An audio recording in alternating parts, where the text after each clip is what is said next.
Subscribe कीजिए बीना के अवधि गीत चैनल को और बेल आइकन को दबाइए हमारी वीडियो सबसे पहले देखने के लिए। मोरे पीछे वरिवा गेंदवा के पेड़वा अरे फूलवा फूलई कचनार रे ललनवा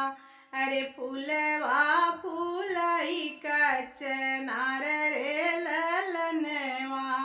मोरे पीछे वरिवा गेंदवा के पेड़वा अरे फूलवा फूलई कचनार रे ललनवा अरे फूलवा फूलई कचनार रे ललनवा गेंदवा मई तोड़ी तोड़ी गजरा बनायो अरे गेंदवा मई तोड़ी तोड़ी गजरा बनायो अरे बीचवा लगायूं गुलाब रे ललनवा अरे बीचवा लगायूं गुलाब रे ललनवा गजरा पहिरे दुल्हे गए ससुररिया अरे गजरा पहिरे दुल्हे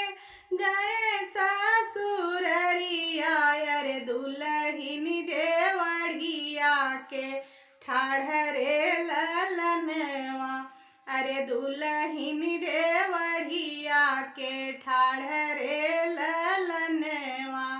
कहवाई पाया दुल्हे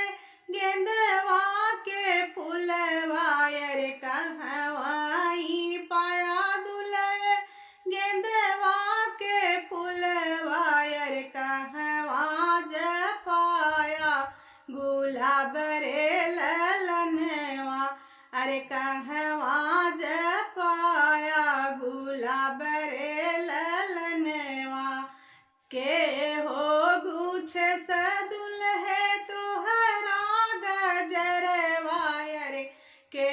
हो गुछ सदुल्हे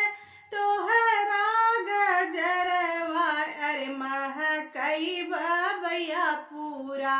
गाँव रे ललनवा अरे महकई बबैया पूरा गाँव रे ललनवा मोरे पीछे वरेवा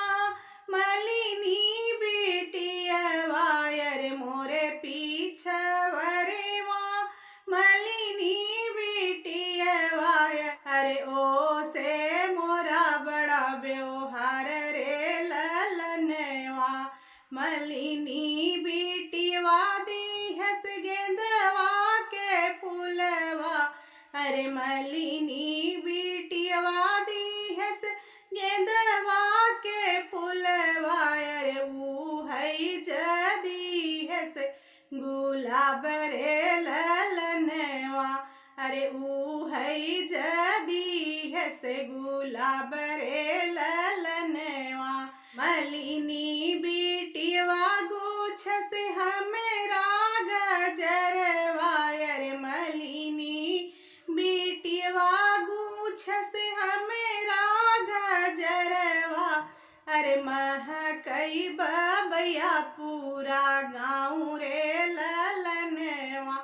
अरे महकई बबैया पूरा गाँव रे ललनवा